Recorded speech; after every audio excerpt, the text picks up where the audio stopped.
check. 1 2 1 2. Ain't hard to do. You hear me?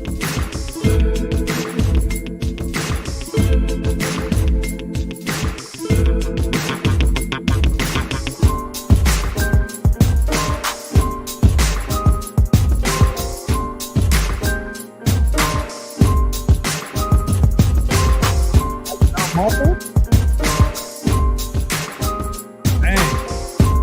All right, maybe we'll figure that out. Turn down the music a little bit. All right, there we go. All right, this is a banger. We have Father John here to break down some Neo stuff. And we're going to get into the Orthobros that exploded on that. Let's go this. Their prayer, let the Holy Spirit move.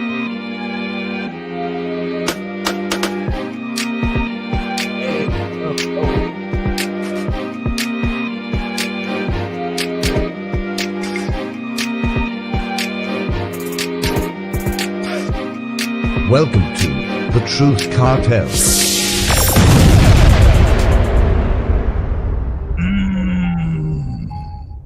Oh no. Is it louder than my mic? Can you hear me okay? Well, I'm just telling you guys, we got to go live, so we'll figure this out because I haven't touched the mic mode at all. All right, let's do this. Uh-oh. Okay, I'm telling you what's happening out in Twitter sphere. If that's even called it. Is it called Twitter anymore? I don't think so. On X, it's been going nuts. The Orthobro topic since Father John pulled up to JP's channel, we had that discussion, has not changed. It's turned up max 100 times. The amount of hate, the amount of, oh, I can't stand you. I can't stand, oh, the father you had on. I can't stand JP. I can't stand all these people. And all for a few hundred views. That's crazy. Imagine if the Lord were to bless a platform with thousands upon thousands of views, how far the reach could go. With just a few hundred views, we have mad people going nuts. This is crazy. But believe it or not, we think that we're just exposing the darkness, and the darkness is in the behavior, that if you're going to manifest Christ in your life, then the fruit should show. And this is what we're going to talk about today with Father. He's going to walk us through a little bit of history on the church and his stance, because I find that very, very interesting. But we'll see. Oh no, did we go ahead and have JP pop up? Maybe we did. I don't know. But I don't know. I think we had the father drop off. Did he retract, or is he trying to pull back up? I don't know. Let me see. I'm going to have to text. Oh, there he is. He came back up because I wanted to make sure I didn't send him my link that he goes nuts. All right. So then we're going to cover those things tonight. So we have a wealth of information in Father John. So we're going to touch on that. But we want to have people question him a little bit about his status. And everybody and their mama has told me he is a schismatic. And he explained to us last time, but I want him to get into a little bit more detail on that in a second. So by all means, if you disagree, you can pull up. I'm pinning the link in the chat right now, and that means you can participate if you'd like, and especially if you disagree with me. And if you happen to, don't be mad. I'm just a dumb Mexican. In the end, you can just prove me wrong and pull up. But I want to say, do it in love. Be respectful. Be these kind of people where we can dialogue. I can say something, you can ask me like, oh, bro, how do you even know that, bro? And then I can be like, I'll give you an answer. And then I ask you a question, and you're like, oh, bro, because. Just answer, and we'll be good. And then in the end, we can pray for one another. How about that? All right. Without further ado, let's bring up the gentleman that my brother from another mother and the same Heavenly Father, both JP and Father John. Let me remove this. JP wanted to join because he's got to actually bail out here, Father, but we appreciate I just wanted to say hi to Father John. That's my guy, man. So, I came here to say hi to Father John. How are you guys? Doing good. I'll be listening in my sleep because I have to get some sleep before my overnight shift. So yeah, he has to crash out. He works a lot of hours. All right, JP, rest easy. We'll hit you up. All right, brother. Bye, JP. All right. So I wanted to kick this off and get in get into the particulars, but kind of pick up where we left off. And then there might be some folks, some EOs that want to join. I want them to specifically question you, because this is the question they all say, hey, Amola, can I go ahead and pull up and ask the father a couple questions? And I said, absolutely. And the one question that I've heard was, why is Father John saying that he is not a schismatic? So can you just clearly express that to the folks, because they didn't get it the first time? So what is your status, if you can walk us through that? Yeah, I'm part of the church. I'm in exile. I'm a Greek Orthodox priest with the Patriarchate of Jerusalem. There was that whole trouble with Patriarch Irenaeus. Back Patriarch Irenaeus, I was actually hired to or asked to protect him and to help him out with his problem of being deposed. And I did that for 15 years. I stood by him for that time. Because of that, at the end of that, I lost my church. I lost my house. Wow. And, have had a lot of financial problems because of that. But I refused to leave his side. So, and that by itself is a really long story. But anyway, I later, after he passed away in 2023, I did not go with another bishop. I didn't have another bishop to go to. And also, I'd been exiled because I protected Patriarch Irenaeus, and I protected him against the entire church. Not only the Jerusalem Patriarchate, but the Greek Patriarchate, all the churches in the United States. And I refused to bow to their threats and the things that they did to us. They literally, one of the churches, I won't mention names, took our church away from us. They were able to buy the church out from under us. And that church you're saying, is it there in California or in in California? Yeah. Wow. Okay. That happened in California. So long story short, I have not been deposed. I have not been excommunicated. You have to be that. And also, if I walked away from the church and I went to another church, like true or the genuine Orthodox church, if I did that, then I would be a schismatic. In the eyes of all the other canonical Right. Orthodox churches. But I did not do that. I stayed with my church. I'm still with my church. I'm fighting against the corruption in my church. I'm continuing to do that. And and it's not like I've been offered. This is a thing that the church does too. They'll tell you they don't, but they exile priests and bishops. I've seen this done over the years. I'm 73 years old. I've seen this done many, many times. And, they kick them out of the church, in a sense, by exiling them. And then they don't talk about them. They pretend that they're not there. So Yeah. The strange thing is now you can't do that because of social media. So I can talk and I can express and say what I need to say. I don't, I don't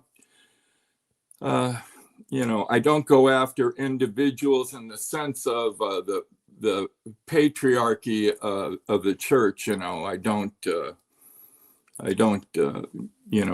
talk badly about any individual person, except those that are I feel like are hurting the church. But I don't talk bad about the bishops or the priests. Now, is this a technical question? Is this, who is Father Claypool in communion with? So is that why they would say you're schismatic, because you're not technically in communion? Yeah. See, you can't be schismatic if you're not. I'm in communion with the Patriarchate of Jerusalem. I always will be. So that doesn't change unless I'm excommunicated or I'm deposed. And I actually welcome that. If they want to depose me, they can depose me. I'm okay with that. I'll find another place to go, but they will not do that because they can hold me at bay by not deposing me or not excommunicating me. How many years have you been in this this exile? Well, it wasn't like that before Patriarch Irenaeus passed away in 2023, because he was still around. So there was always that question mark whether he was. Oh, and that's the other thing. A lot of people don't know this. In 2015, they reestablished Patriarch Irenaeus back to his former status of patriarch. Mm-hmm. So he was. They put him back. They had reduced him to monk, but then they put him back to patriarch. So he still was a patriarch. I was under him, and he was also my spiritual father. So at the time, I was fine. After 2023, then I had no bishop, and I have not been offered a bishop within the Patriarchate of Jerusalem. I know a lot of them, the bishops there and the priests, but I don't talk to any of them, and I don't want to get them in trouble either. That's the other problem. Yeah, understood. We want to be careful and be respectful, of course, because you're still in the church. Yeah. You haven't been deposed or thrown out, and you're saying, no, I'm not willing to just. Yeah, so I'm not technically a schismatic. Right. I'm in exile, and that happens to a lot of priests. Yeah, tell me about that. We had that other brother that came up, by the way. I think his name was it KP or something. I believe it is on Twitter. But anyways, he came to tell us. Oh, YP. YKP. Young penitent. Yeah. So he came up and he said, he was sympathetic. That he knows you, but he kind of put us up on some knowledge and said that. This is not a common thing, but it does happen where you're in exile. Can you tell us maybe some famous people in the church that we would know of, some names that were in exile? Saint Maximus, the Confessor, 600 AD. He was exiled, and then he was. It's a terrible story. I'm not going to tell you the story, but he was exiled, and he had a very bad time of it. But he was made a saint, thank God. But yeah, he was exiled. There's a lot of, I got to tell you, there's a lot of. A brother here says Saint Athanasius was exiled 5 times. Yeah, there you go. See, I mean, this kind of stuff happens. It's not, everything's not perfect in the church. Everybody wants to think everything is just smooth sailing. The church is the the ship that's sailing, and it's doing good, but it does have problems from time to time throughout history. And anybody that knows the history of Orthodoxy or even Roman Catholic knows that there's problems within the church. It just happens. And sometimes the corruption is widespread. Sometimes it's one individual. Sometimes it's a group. You never know how it's going to be. And then a lot of times the priests or the bishops are exiled, and that can be really tough on them. So I've been looking on Twitter. I want to kind of pivot over, and I appreciate you giving that explanation. So those that keep saying he's a schismatic, then he's giving you a technical definition where he's being exiled, unless you're prepared to say, I guess every situation is the same with some of the others, like St. Maximus the Confessor. I don't know the details, but trust the Father here to give me the proper guidance on that. Here's what I'm going to say. I want to pivot. So the reason that we've even connected is because of the Orthobro. Have you been watching a little bit on Twitter what has transpired even the last 72 hours? Yeah. What are your thoughts on it? What do you see? Give us your feeling of what's happening here. Well, I think the Orthobros are being they're coming under a lot more scrutiny right now, especially with Jay Dyer, and that scrutiny is coming like from the OCA, the Orthodox Church of America. They have come out with guidelines. I don't know if you've seen it yet, but I haven't. Some serious guidelines about people within the church and the priests also being online. So they said this is here's the rules, and it's on there. I can send it to you later if you Yeah, don't find that would be great. But it's all over the place. It's on there, and can you sum it up? Just what you read, what the OCA is kind of saying and sharing about this. They're saying that they don't want their people going on and using profanity, calling people out. They don't want them being mean to other people. They're not allowed any longer to I forget all of it, but it's all the things that are done wrong when bashing people, bullying people. Well, why don't we do this? Why don't we stick to what you retweeted? Our brother Merle from the Discord follows the channel. Look what he did, and I saw that you retweeted this. Yeah, they were asking for a definition, and I told even Merle in the conversations is a lot of times you have to allow people to define their own terms, right? So you don't do them any favors. But everybody's pretending they don't know what an orthobro is. You just see that last time they came up and they're like, I don't know what it is, and until you define it, we can't have a conversation. Yeah, well, you did a little bit of work and you reposted this, and it looks as though there's some points here. But I would just say, what do you agree when you kind of saw this? It's more of a sarcasm, I think, of what the Orthobros think they are about themselves, and I'll read the excerpt from I think this is I don't know if this is his kind of definition, but he basically says an orthobro is an internet-born expert on Eastern Orthodox Church who discovers 2,000 years of Christian tradition on YouTube and immediately appoints himself guardian and holy masculinity, guardian of holy masculinity, correct liturgy, and civilization itself, while displaying the humility, patience, and charity of a comment section warlord, usually identified by excessive certainty, selective piety, and quoting saints he has no intention of imitating. I thought that was kind of right on in terms of the people that I come across, but this is not orthodoxy. You would agree with that, right, Father? Yeah, and this is not orthodoxy. This is part of the problem of the Orthodox Church, I think, and it's going to get worse as time goes on, because if you come into the church and you're thinking that this is orthodoxy, well, you're mistaken. I mean, I've been Orthodox my whole life. I went to St. Luke's Orthodox Church, not far from here, for 35 years, and in just that church when I was a kid, and that church, we didn't talk about stuff like, everybody goes into church now and they talk about legal this and the canons and what you can do with this and then they talk about, I hear this all the time, talk about what Catholics do that's bad, and talk about what the Protestants do that's bad, and this is why we need to fight against this. It's really, we never did that in the old days. That you didn't hear that.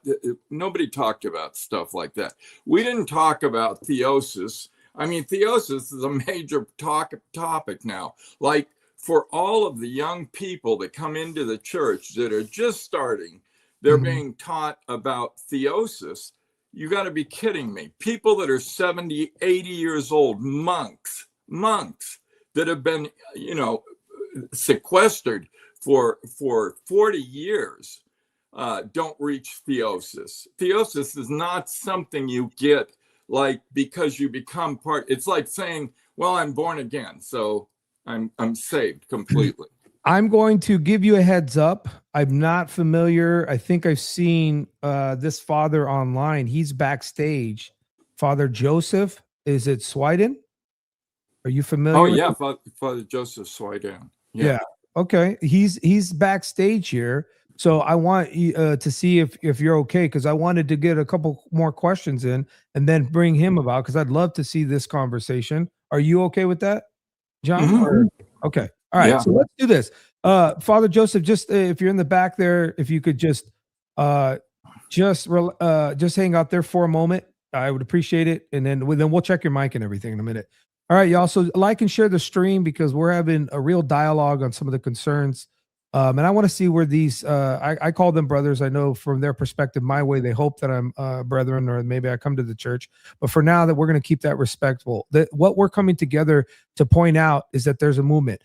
Father John has told me something that I've heard from a Greek priest, that I've heard from Greece, that I've heard from another becoming priest, and they've all said the same things. Then we had a guy here who pulled up to the server, which, by the way, I'm going to take a moment to expose for his lies.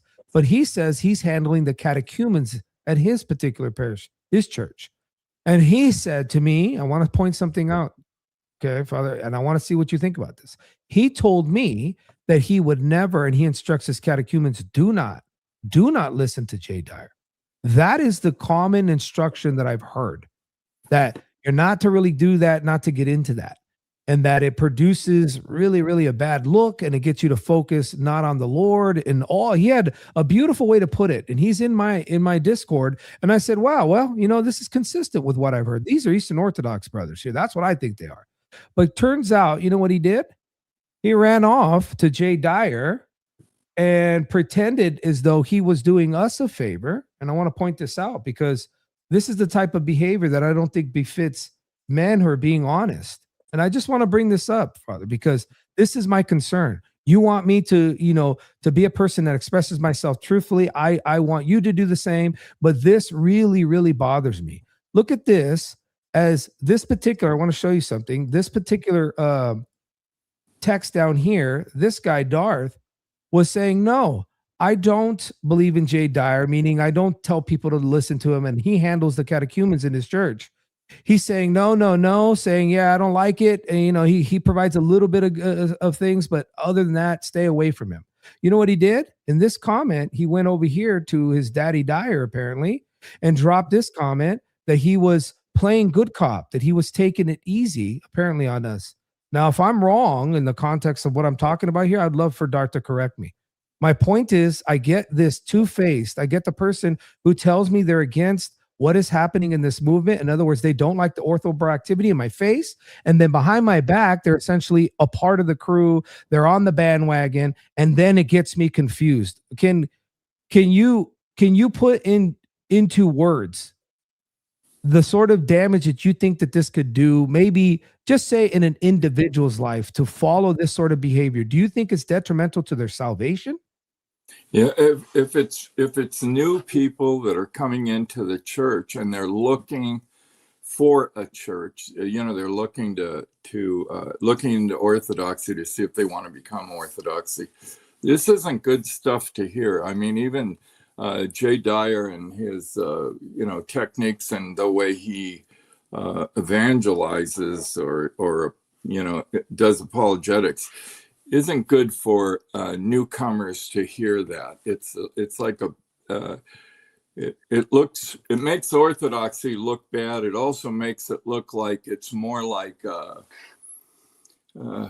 some kind of a tough place to be, that people are allowed to fight and act. Yeah, it's like an apologetics fight club, sort of a debate fight club. Yeah, exactly. And that's what it is, this whole thing about the debates and talking bad about each other and getting online. And these aren't even debates. Half of these people just start calling names or threaten people or say lies about them. I agree. Yeah. in that there's a lot of mudslinging that's just unnecessary. I want to bring something up, and this is anecdotal, so we're not going to place everything that this guy's a perfect Orthodox. But he started to say this, and let's see if you might agree with this. He says, I came to Orthodoxy for the beautiful liturgy, the discipline, and the beautiful writings of folks like David Bentley Hart. Oh, that sounds like that's already controversial. Thomas Hopko and Ecumenical. But what he says is, my experience, basically his parish is getting busy, and it's very difficult to get the very people who brought him aboard.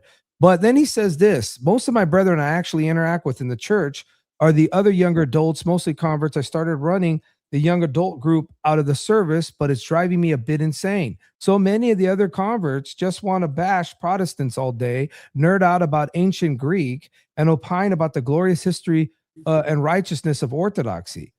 So it seems like we're getting what you're describing, which is I'm fascinated by what you just said too, Father, a minute ago, where you said theosis, that they mentioned this.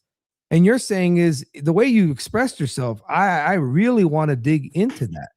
So what is supposed to be the first year, the year here in the catechumen? What does it look like from your experience? What is it supposed to look like? The way it's supposed to be is you go to church, and you decide if you want to be Orthodox or not. You talk to the priest, and then if you're serious about it, you start going to church.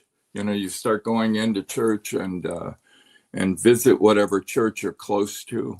But you do it consistently. You'll do it with the help of the priest, and then you become a catechumen. Once you become a catechumen, you continue with that same thing of going to church. You don't try to teach other people or evangelize Orthodoxy. You don't try to, go out on your own and debate people. You don't. It's not necessary for you to study canon law. It's not necessary for you to start studying about the early church fathers.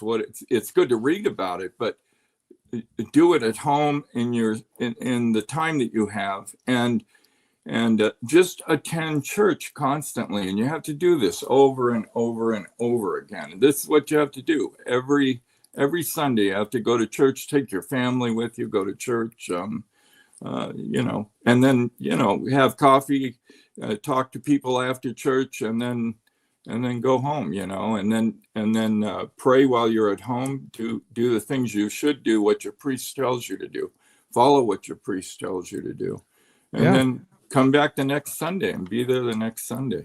So it's kind of like take one step at a time, humble yourself under the instructions and the guidance of your spiritual father, the church or the priest, and then and do this with all your heart. But it sounds like what you're saying is what we're seeing is we get a bunch of, as the brother on Twitter said, guys that just want to pull up to think they're going to get debate tips or something's going on where they can crush other people in debate out there. And that's what I got. I hear experiences like what you're describing to me and the proper instructions that I've heard over time, and it just doesn't match. Now I get it. We're not bashing them for the sake of bashing. We're saying is that this is not Orthodoxy the way I've understood it, and it's a recent phenomenon to have them so loaded up, ready to fight. We had he just got baptized. We just had him on the previous slide. He just finished getting baptized. He said, I think a couple weeks, and he was already debating a major doctrine of Eastern Orthodoxy.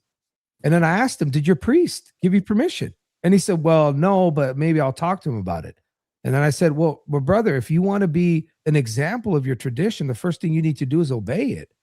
Like, you're coming up here, and the first act that you make is you become baptized, and you're moving outside of this and debating major doctrine.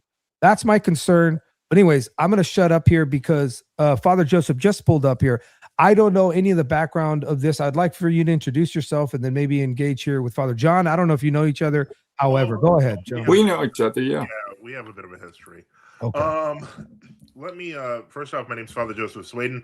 You saw me yesterday. I was NFTU. There we go. Okay. That is my website of 21 years. Okay. And so basically, I've run a True Orthodox news site. For those who aren't familiar, True Orthodox are basically Orthodox who haven't gone along with the ecumenical movement, the number in the millions throughout the world, in Greece, Russia, and historically Orthodox countries. And so with that, I am part of a small synod in the U.S. that is in communion with other synods in Greece and Russia. Gotcha. Okay, so I'm not sure I agree with a lot of these takes, and actually that has made me kind of historically an outlier in Orthodoxy. I think even Father John will agree. When I came into Orthodoxy, apologetics was almost, I don't want to say non-existent, but it was very, very discouraged. And it was discouraged by a lot of the older generations. But I mean, as you know, Mahler, it even mentions the defense of the faith in the scriptures.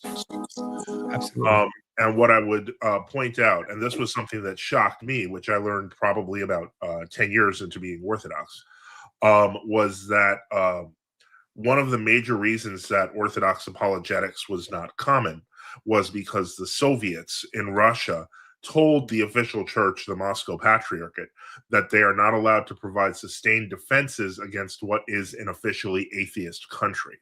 And so that mentality of you're not supposed to be preaching Christ actually comes from the Soviets and passed its way and filtered throughout Orthodoxy in the West. So one place where I disagree, I mean, I personally, I'll put it this way. Not everyone needs to be in apologetics. Everyone should at least try to have a ready answer. But what's most important is that if you're not good at it, you don't have to be. So I would say, like, you know, what I've noticed with the Orthobro movement, etc. Unfortunately, the real motivation behind it, and I know it's like, I don't want to sound like I'm just piling on the Orthobros. I have my own personal disagreement with Jay Dyer and his group that has gone for about 10 years. But mostly it's been hiding the existence of true Orthodox, which got really ugly on the Ruslan discussion and its aftermath. Yeah, I saw that. I was happy to be part of that. Yeah. So let me comment on that. So the part I saw with Ruslan in that conversation, he mentioned true Orthodoxy, and he kind of talked about it as just some kind of fringe movement that's out of Florida, and he just kind of He tried to do nothing. So tell me about what you had an issue. That's how you dismissed it. Oh yeah, absolutely. Well, first off, they've been trying to kind of do a campaign of deplatforming of true Orthodox voices for probably about 10 years now, because they don't want people to realize, like, for example, the role of the official churches in ecumenism, so on and so forth, which they personally can't stand, and they get so mad about it. But in reality, officially, their churches are ecumenists, whereas we are not. Therefore, the only way to keep people from going to us is to pretend we don't exist. However, when first Ruslan found out, and also credit to hold on, I want to remember real quick, Vocab Malone. Both of them had questions about true Orthodoxy, and in this case, Dyer basically shut up and started hiding about what the reality was. This time around, when Ruslan called him out on it, Dyer made another video where one of the people he had on actually accused me by name of being involved with the CIA, being a crazy person, wanting at one point insinuating that I wanted to harm them, just ridiculous things. And so the point is, that's how desperate they are to keep their narrative quiet. Well, Father Joseph, just not to cut you off, but this gets me into this claim. So, Father John, are you a spook? Are you an asset of? I'm not a spook. I'm not a spook, even though it's on my thing. I did that for 19 years. I worked as a contractor for intelligence agencies, whoever my contractor worked with. I was like a courier. I did not, I wasn't like a spy like James Bond or anything. You're a former spook. Yeah, I'm a farmer. Yeah, an ex-spook. That's what I am. And so I delivered such thing. I delivered packages. Yeah, that's the other question. Stuff like that. Yeah. And, so then had people sign things, bring people back from bad places, and things like that. So I did that for 19 years. So then, let me ask you, gentlemen, this. I did not, by the way. I was government clearance was level 1 for working a phone job. Okay, well, so I'm glad that you cleared that. Well, because I'm trying to figure out, is this the sort of the label? Is that they think you're coming against orthodoxy, then essentially you need to be silenced, or you need to fall in line. Well, if you don't mind, I'm gonna blow your mind with this one. Yeah. I would say that what Jay Dyer is doing, whether on purpose or not, falls directly in line with Kremlin propaganda lines. More importantly, most of the people he involves himself with, including people like Alexander Duggan, follow Kremlin propaganda lines. Wait a minute, hold on. You guys, right. Who is that? You said Alexander. Alexander Duggan is actually a Russian nationalist leader who works for the Kremlin. Okay. And the point is, his stuff gets followed by Dyer and Dyerites and encouraged by Dyer and Dyerites. If you've ever heard of Jackson Hinkle, That guy, the head of the American Communist Party, young guy, has like 500,000 Yeah, followers I've on actually X. seen now I'm actually He actually hangs out in the Kremlin also. And so my point is that, and recently when the whole response to Ruslan came from Jay Dyer, he mentioned he was going to talk to John Kiriakou. John Kiriakou is a former CIA agent who is now paid for by Sputnik News, run out of the Kremlin. So if you're starting to see a consistent pattern of Kremlin propaganda, that's why. Well, but let me push back then. Why would you gentlemen be saying that this would be a form of propaganda? It's simply to silence people that may have quote unquote dirt on the church. Not that you do, but I'm just saying is that you're not falling in line, or you're part of true orthodoxy. You need to be ignored. You're saying is the connection is here is that they're masters at propaganda or being able to silence people. You think that this in makes Russia, and I can say this from experience being part of a true Orthodox church and having lived in Russia, I can tell you flat out that the official policy of the Moscow Patriarchate and ultimately the Kremlin behind it is to silence any opposition whatsoever. To give you an idea, when I was in Russia in 2005, and I would go to these churches in Suzdal that were big, beautiful, hundreds of people, so many happy people. Those churches are gone now. And they're not gone because they were no longer popular. They're gone because the government literally confiscated their buildings, emptied them out, and basically handed them over to the Moscow Patriarchate, where they're now tourist sites. So the point is, the active government policy in Russia, because they have that level of control, is to just shut down any potential opposition, even in the church-wise situation. But they can't do that here. So the best they can do is lie. So you're saying, okay, so then the master arm is to be able to control sort of the narrative online and then get people to fall in line by either pressure, and if they don't, then hey, let's just do a propaganda campaign. Yeah, and silence them, put them in the corner, shut them up. This has been the basic modus operandi all over the place for the past 30 years, because in America, obviously, we have freedom of religion. We don't have an official state church. Right. So they don't have any leg to stand on to make the argument that they're actually the church, because they certainly can't make it on behavior, considering that they're doing the whole ecumenism thing, the whole surgeonism thing, the anti-apologetics thing. And I would argue ultimately, and I hate to say this, but Jay Dyer probably is not like paid or anything, but he's also not what I would actually call an Orthodox apologist. He's what I would refer to as a philosophical apologist. He makes only vague references to the fathers, occasional references to scripture, and most of it is philosophy. Yeah. And I would say that is, having come from Roman Catholicism many, many years ago, that's basically scholastic behavior. And he was Roman Catholic before, so it's basically scholastic argument where he's moved the Pope over, given it a patriarchal hat, and calls it Orthodox apologetics, but it's not. And so that's why this is all getting down to the fundamentals and the technicals of how you see history in the church. I appreciate this, and I'm grasping what you're saying in a sense. But I want to bring something to the table, because I know that we're going to be honest. We're all men here, and I hope. Yeah, sure. I appreciate that. Yeah, and I want to be straightforward. But this is what was shared recently, and this is sort of the attitude. So if you're familiar, and you probably are, of course, Rufon, God Logic, I think IP or somebody else has mentioned here.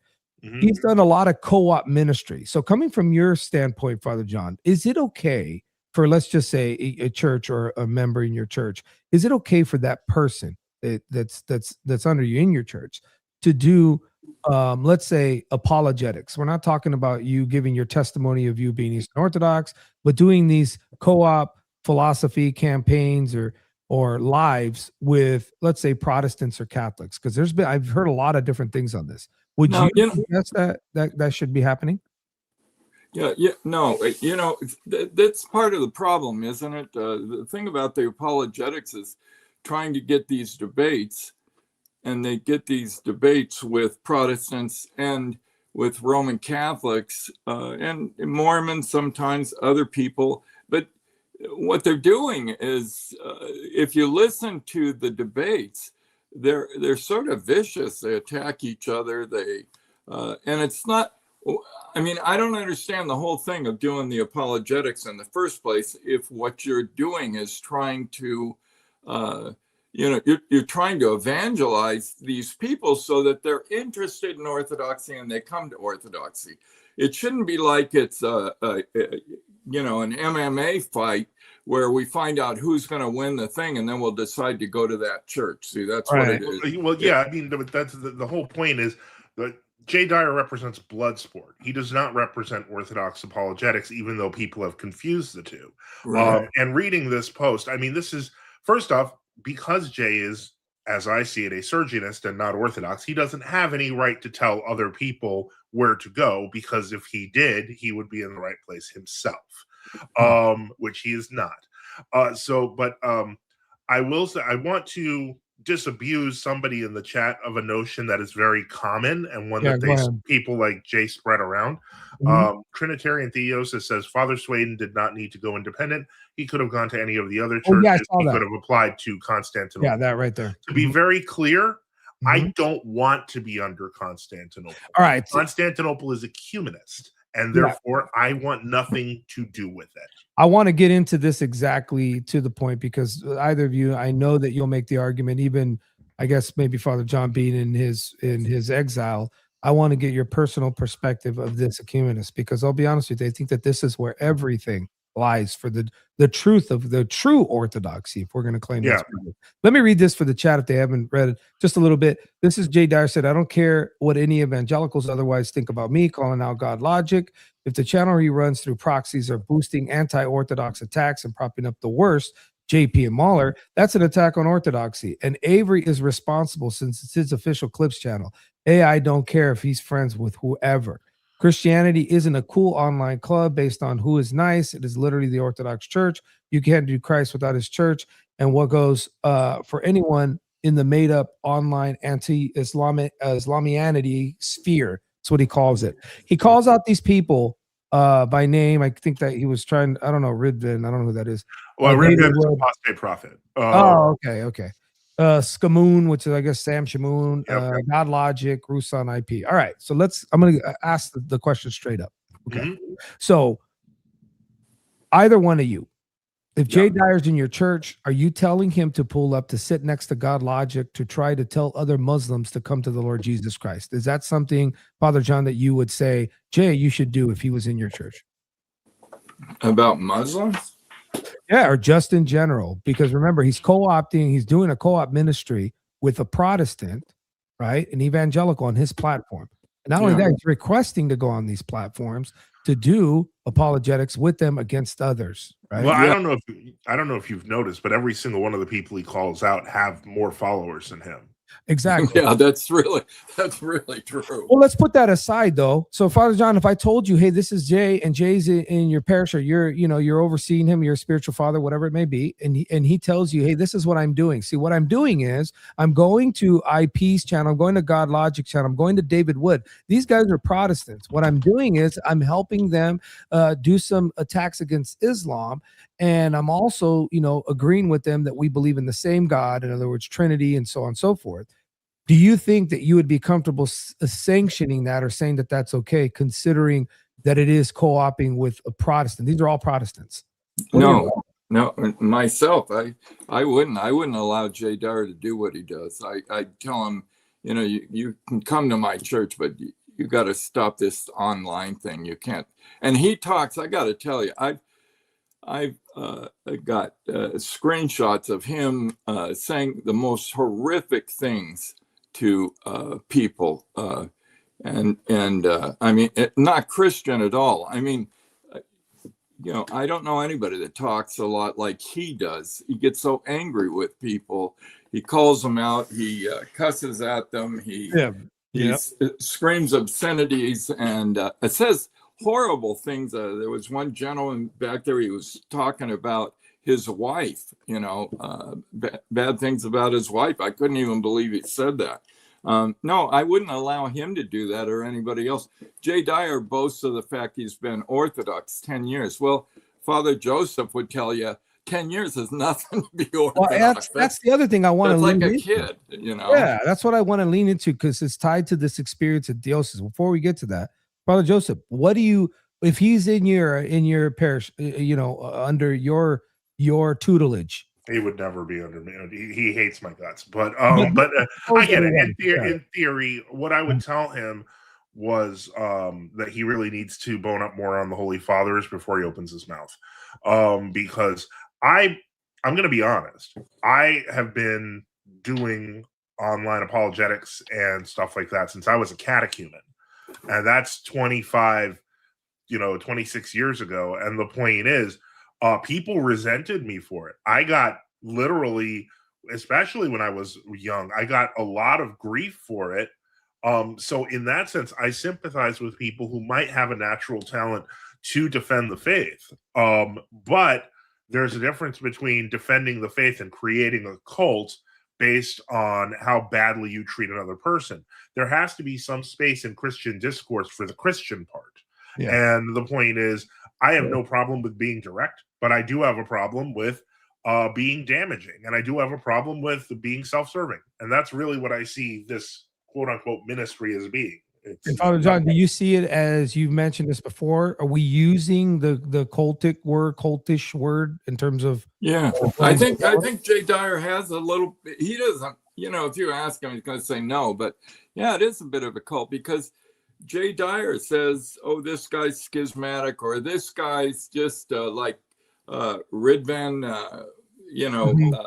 Being a bad guy. He labels them, and then the group that Jay Dyer oversees and listens to repeats those things, and that's all they do. They repeat them constantly. Their parents. They have names for each of them, and so it's basically a way that Jay Dyer gets his troops to slap people down. He doesn't want people talking against him, and And look at these types of comments here. It says Jay's priest has no issues with Jay's work. So these two guys are technically calling out another priest on a Protestant channel. So if his priest were to be here, do you think that it would be a good, fruitful dialogue to be able to tell them what it is that you see kind of not helping Orthodoxy? In the first place, we're not calling out another priest because I don't even know who Jay's priest is. Yeah, I still don't know. And as far as I know, he's had multiple priests as he's jumped from jurisdictions when people have gotten mad. So that's the first thing. The second thing is the talking points. First off, I have no. Let me see if I can. I'm getting I see these comments here, and it's funny because a lot of them are pre-mined talking points I've heard a billion times. And I don't know how many people are allowed to be on the show, but I highly recommend, if it is possible, Mahler, for these people to address me directly. Yeah, I would like to drop the link. It's already pinned. Yeah, if you want I'll tell you, none of them will, because in fact, all they can do is backbite. They just use Jay's talking points and they don't actually come on or say anything of value. Or if they do come on, they'll just blurt out a curse and hang up. So that's how little I care about these comments. I just think it's funny just for people who think that they actually know what they're talking about. They're just repeating canned lines. Yeah. Well, we dropped the link there, so if anybody wants to pull up or disagrees or has feel free. Feel free. And just keep it respectful if we all disagree. Okay, let's get down to another piece. I want to hear this. Father, both of you have so how long you been Orthodox, John? My whole life. Okay, so then you've been in the I'm church. 73. Okay, so then you've been. It's fair to say, I'm part Palestinian. My mom's side of the family was my grandfather was born in Bethlehem, and he was Orthodox. So we were part of the Orthodox Church in LA when I was young, and then and I've been Orthodox ever since then. So then, safe to say, most of your life, 73 years old. So, and then how long have you been serving in the church officially? 27 years. 27 years and a couple of months, I guess. I don't know. Something like that. Gotcha. That's with Jerusalem. Got it. And then, Father Joseph, I know that your true Orthodoxy, they're all going to say, well, whatever. No, they can say what they want, but I am under a bishop. I'm under my Metropolitan John of New York and New Jersey, and have been for the better part of 25 years. Okay. How long have you been Orthodox then? I've been Orthodox since I was, moved to Orthodoxy when I was 22, and so about almost 29 years now. Okay. Going to be 51 this year. So I want you to touch on this, Father John. You mentioned something. You said theosis. Now you might have two different outlooks. I know. I would say John. He's from the West Side. He's California, just like me. So I don't know if it's different in different parts of even the states. But you said theosis being mentioned to these, and I was like actually surprised to see you react. So you said that this to be even mentioned, or that people coming to the church talking about theosis, it seemed like to you was just outlandish, like it's not something that should be talked about. So explain to me what that process and why you're saying that, because I just don't know this. It's good to know about theosis when they teach you. I mean, if you're, I've never seen it taught to a catechumen before. I mean, some priests will tell you about theosis, but to say that this is a thing you've got to strive for starting right now, what I think you need to do is when you first start with as a catechumen is learning to go to church all the time. In the old days, the priests didn't talk about, they didn't talk about theosis or about the early church fathers. They got you into church and they talked to you about the things that are expected of you in church, about about Mary, about the Blessed Theotokos, but they're talking about so many things that are important about Orthodoxy. Orthodoxy's, about the icons, things like that. You're being taught all these things when you first start. And this is important for you to get a grip on right off the bat, and going to communion, being part of the church, your baptism, your chrismation, which I'm a firm believer in baptism, period. If you've been baptized outside of the church, you need to be baptized in the church. So, but I don't think, you need to go into this really deep processes of theosis when you're just coming into the church. All it does is sort of, I tell you, every guy that I hear online and they're talking about theosis, there's an arrogance in their voice that's unbelievable. And you cannot be arrogant and be orthodox. It's just the two things just don't go together. I've seen it transform a little bit over the last previous years in this whole debate sphere, like you say, blood sport. But yeah, what do you want to comment there, just on this theosis? I mean, on theosis, theosis is in the Orthodox Study Bible. There's a whole section on it. I mean, newcomers are going to encounter the term theosis. Converts today are not like converts 30 years ago. So a convert to 30 years ago basically would have seen the smells and bells. They would have seen the big dome. They would have come in. They would have smelled the incense. They would have seen the beautiful singing, and that would have been their introduction. And there might have even been a pamphlet in the church talking about theosis. But a lot of the people that are coming in today are coming in with harder questions because of the internet. And so theosis is a central teaching of Orthodoxy. And when you think about it, it's a crazy, big, important teaching, because if we believe in our Lord who died and resurrected, and that was all to create union between God and his creation, then theosis is a really big deal. So I get it. I get that. I agree that the way people talk about it half the time kind of demonstrates that they don't really understand it or haven't ever felt a piece of it. But that said, it is important. So I will say that. Okay. So I want to maybe shift a little bit here. We're trying to see if there's anybody that wants to pull up to talk, but I also want to be honest that your both of your positions is would you say you're anti-ecumenist? Well, that's the official position of my church. That's the official position of all true Orthodox churches, is that we are against ecumenism, we are against Sergianism.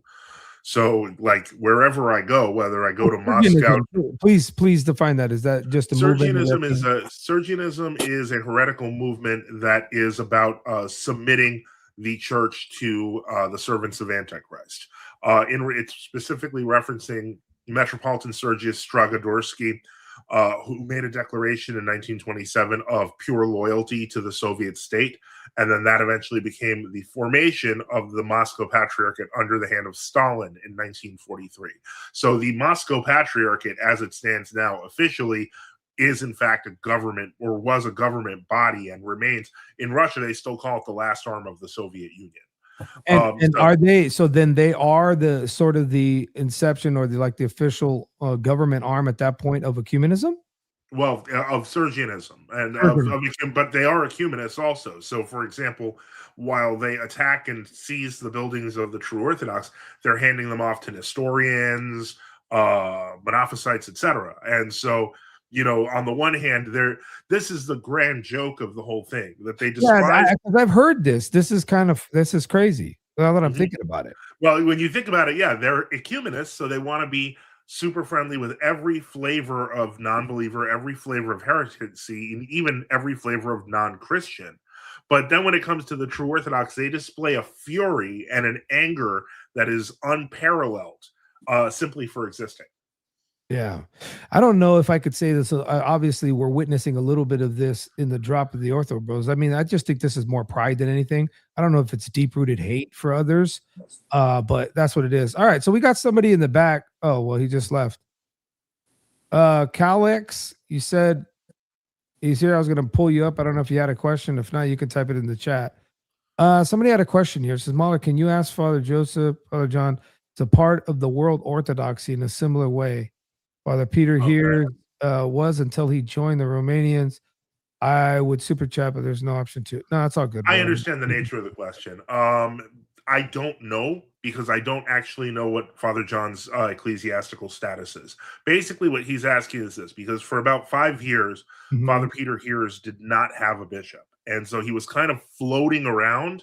And he technically, if you're supposed to be under a bishop. That is the basic rule. Like on our altars, we have a piece of cloth called an entomension, which contains a relic of a saint, but it also has a signature of a bishop. That is, even though it's ancient in its form, that is basically my license to say liturgy. Without it, the bishop can take it away, and I have no right to do anything. Understood.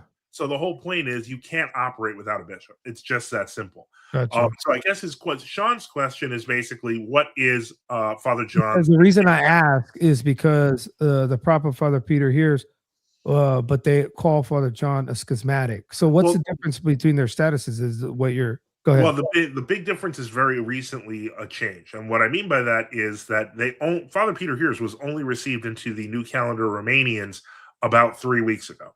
And so before that, he had no bishop, at which point people would be referring to him as schismatic. I have no idea, Father. I don't really understand your ecclesiastical status, Father John, because I know that you were under Irenaeus, and then Irenaeus died.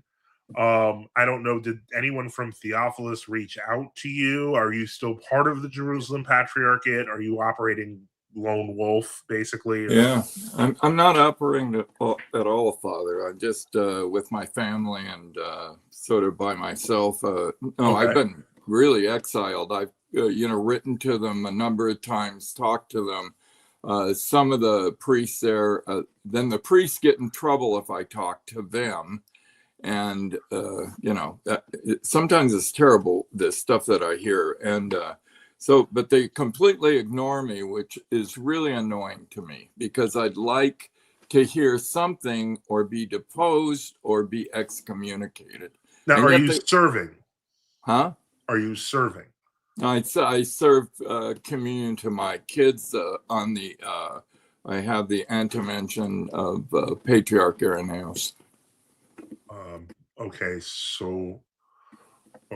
Okay, are you serving pre-sanctified from when he was alive, or? Yeah. Mm-hmm. I actually. Yeah. Okay. I love talking to you, Father Joseph, because you have such a great knowledge of the church. You always have, and Yeah, What would that's you what would you that's consider his exactly what I status said. then? So he's saying is that prior to his bishop that passed away, you're saying is there's a status that he is serving, Father Joseph? I don't. I'm going by what I'm seeing in the chat. What Father John is saying. I actually have no idea. Okay, gotcha. In like the normal situation in that case would be once a bishop dies, you would send back the Antimensian to the bishop. They'd send you another one, That hasn't happened. and that would be. But they're not sending that to him, so I guess they've just kept him in some sort of canonical limbo. In which case, that sounds a lot like the whole Father Peter here situation, except I don't think Father Peter actually was doing services because he was literally celebrating at St. Anthony's, if I remember correctly. Yeah. So, but that said, I mean, from my perspective, yeah, it's kind of you. I mean, my view is I would tell you to go under a true bishop, but because they haven't had one in a few years, and then there was the one Rocor bishop, but then he passed on, the bishop of Haifa. So yeah, I mean, Do you have that option, Father John, to go into under another bishop? Or you've been requesting, or that's not even the ecumenical patriarchate, the canonical, what they call the canonical church, which is Bartholomew and then Antioch, Alexandria, Jerusalem, the Greek church. All these churches are under Bartholomew, and Bartholomew rules that like a chieftain. He's a tough guy, and so nobody can come to me and say, "Oh yeah, Father John, I want to take you in. I like you." Well, actually, I would say that if you were under Irenaeus and there was a Jerusalem Rocor a bishop, you could always apply to Metropolitan Agafongo. Oh, because that's interesting. Technically, they were in communion, and you would guess that they know about him, though, right? I mean, meaning his status. I can tell you this from having worked in different levels and hierarchy and stuff like this, that the level, even in true Orthodoxy, which is considerably smaller than World Orthodoxy, the level of bureaucracy and sounds complex. Typically, like they won't remember you if you don't apply. Yeah. So you have to kind of. And my suggestion to Father John would be, if this is really like a limbo issue, I would just write to Metropolitan Agafongo. I'm sure they remember you, and that would be probably the easiest thing to do.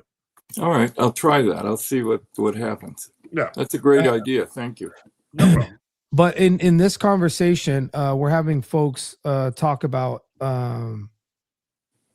how these gentlemen are here, and at the same time they're talking out of both sides of their mouths. Well, the reason that they're here is to talk about. Yeah, this is. I'll just address this. I think I've been honest. No, I think so as well. So why? Here, let's just put it up, because this is sort of the sentiment. These guys are talking on both sides of their mouth. One hand, they're standing against ecumenism, but and on the other hand, they're on a show that bashes orthodoxy all day. So if you're familiar and watch anything that we do, at least what I do on my channel, I don't speak for JP, he's his own man. But what I do on this channel is I don't bash orthodoxy.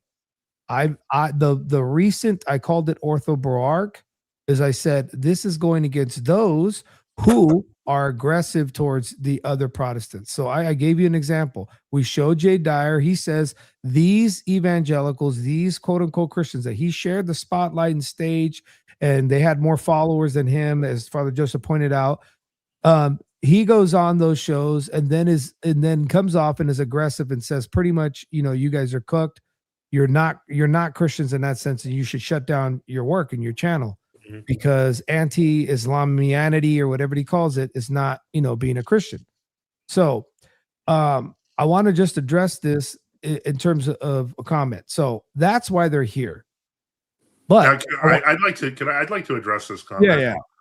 In the first place, well, I didn't know about Father John being here. I had no idea. I spoke to you guys yesterday, and I was actually ready to have a debate. I assumed that JP was talking about like the intercession of saints, and I showed up even last night and made a comment there. The point is that I have no problem with that, but whatever I walk into, I deal with it. So you'd like to accuse me of being double-tongued. I mean, you can, but you need evidence for it, and I showing up is not evidence. Well, let's lay this out on the table. So far, what we came to talk about is the Orthobro activity. That's what the thumbnail is about. I think that both of these gentlemen here, they have expressed that they wouldn't allow such activity, even though we're hearing that the father okays it. But in the end, do you think? And I'll ask this question, then we'll get to the sort of the nitty, the whopper of the question. Okay. Sure. Do you think that this influx, or the way these, and I think you've addressed this, Father John, do you think this influx coming in through this debate sport, this blood sport type of activity into Orthodoxy, do you think in the end it is a net positive, or do you think that this could end up biting some people or biting the church in a way, in sort of a bad way? Yeah, I think in the end this could be bad, because it's bringing, like I said before, a group of people in. Not all of them. I'm not saying everybody that's coming into the church knew from hearing Jay Dyer or being on X or being on Facebook or whatever it is, and learning about Orthodoxy. I'm not saying all of them are bad, but there are a group of people that follow Jay Dyer, that they're looking for a home for their prejudice that they have. And they find it in Orthodoxy. They think Orthodoxy is like, it's a theocracy or a monarchy, and, but being able to control their wives, being able to say that they don't accept these people or don't accept those people. Jay Dyer went on a rant a couple months ago about being, anti-Zionist, just constantly. And Father John, how can you not be anti-Zionist if you're with the Jerusalem? Oh, yeah, no, I understand. No, he did. The last slide, he said that he is, but he's talking about how he goes off. Yeah, but I'm saying that there's this prejudice, and a lot of these guys are looking for a place to call home that have, there was a post I just saw the other day, a really racist post. I don't know if you guys had seen it. I'm not going to discuss it, but it's online, and it's a terrible post, and it's from a diorite. He calls himself a diorite Orthobro. Yeah. And are we clear then? Even I would say this, just if you could answer that question too, because you're coming from true Orthodoxy. Yeah. So do you think that this activity is going to be a net positive, even if the flow is not going to your side? The flow is more mainly going to that side. So I guess answer it on both sides. Go ahead. Yeah, I was actually going to say that this is a net positive for us. Okay. And because ever since we've become more and more visible, we're answering the question that people want. People want the original church. They want the original teachings, and they don't want modern deception, ecumenism, etc. And so while the diorites are LARPing as that, we are living as that. So when people see through it, they come to us. So we have actually seen quite a bit of growth over the past few years, and it's been great. And I've baptized some of those people myself. So the point is that from my perspective, everything works according to God's favor and how he wants things to go. Ultimately, it may be a weird and twisted way to it, but my attitude is it's generally positive. Yeah. As for the hate, and let's face it, I think the word that Father John is trying to avoid is racism. That has been a problem in Orthodoxy for a while, and pretending it hasn't isn't fair. I'd say that probably since he is ethnically Palestinian, among like the Antiochians, etc., they've been probably the most ethnically open people, but that closed off mentality, unfortunately, that you do find that in a lot of places in Orthodoxy. And Dyer and his followers pointing it. Unfortunately, they have found a place of comfort with that. And while I myself have dealt with a lot of problems with it, unfortunately, that's a reality of, I think, Orthodoxy today that still needs to be addressed. At least we see the concern. Now, just so we're clear, you would agree that nobody can deny, even from the camp, the term orthobro, because we had some of these guys upset that they're saying it's not perfectly defined. Father J. John has already kind of discussed some of the things that he sees on there, some of the aggressive sort of tones, the cuss words, that sort of thing. But we had some guys pull up, Father Joseph, that go, what is that? And then they did the classic, rhetoric debate where they say, well, unless you can define it, I don't want to talk about it, but yet they're using it.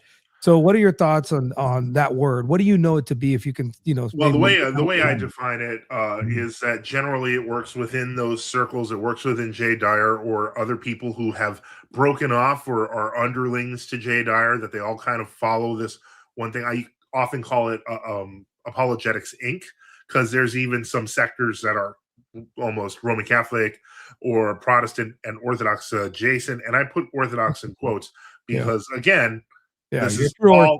Well, I mean, I don't just want to say I'm true Orthodox. I want to point out that they deny what is really happening. Exactly. So, like yesterday, for example, I was talking to a guy, and he's like, "I don't understand why we just don't get along." And I was actually in a conversation with somebody who was an open ecumenist in the Greek Archdiocese, and he's like, "I don't understand why you agree with him as opposed to me. I'm against ecumenism." I'm like, "Is your bishop against ecumenism?" And then eventually, it was like pulling out teeth. Yeah. But eventually he admitted, yeah, that's kind of the difference between us. And now, meanwhile, the ecumenist guy was like, yeah, you're right. It is the difference between us because we're okay with ecumenism. And I'm like, well, we're not. So it really comes down to that. And just tell me this, then, if you had to define, and I guess I could pass it to both of you, but Father Joseph, what is an ecumenist officially? Because if you say anything favorable to let's say a possibility that the Catholic or Protestant could almost trip into salvation, however we like to kindly put it, not the non-normative way, everybody accuses you're an ecumenist straight out, right? The simplest. What is the official definition? The simplest definition of an ecumenist is a person who extends the boundaries of the visible church. In other words, if we understand the church to be the Orthodox Church, that is, by definition, the church that we're talking about in Acts. Okay. That is the church that we're talking about as the historic church. It is the church. Groups like the Orientals, they sometimes call them, but we used to historically call them the Monophysites because they rejected the Fourth Ecumenical Council. The Nestorians rejected the Third Ecumenical Council. And so these groups like the Church of the East and the Orientals are not part of the church. They're historical heretics. And the fact that we now call them, or not we, but World Orthodox call them sister churches, indicates that there is some sort of wider boundary of the church, which historically has never been the church's thinking. Got it. So it's very strict. It goes back. You don't give any wiggle room, even in. Well, historically, we never have. Yeah, you never have. Yeah, I understood. And I haven't heard all the arguments, meaning like sort of that fleshed out in terms of the fathers. But Chris Pompous here. So I don't know, brother, what do you bring to the table? Are you Eastern Orthodox or? I'm not an Orthobro. I'm actually a Pentecostal. Okay. But is it okay if I come with a question for the two? Yeah. I was gonna say, if you have a question, if you're not Eastern Orthodox, then I would just say, if you want to fire off a question, and then we'll move from there. As I see somebody else pulling up though. Oh yeah, go ahead, Chris. Ask a question. Okay, thanks. So my question has to do with like a lot of the behavior around the Orthobros, because so I'm also a pastor of a church, and like I gotta tell you, like if somebody from my church was on social media dropping F-bombs, calling people stupid publicly and that sort of thing, we would definitely be having a conversation about how you are presenting yourself and how you're making Christians look in public. And I have interviewed some Orthodox people on my YouTube channel, and they are always very careful about how they represent the church, and they always give caveats.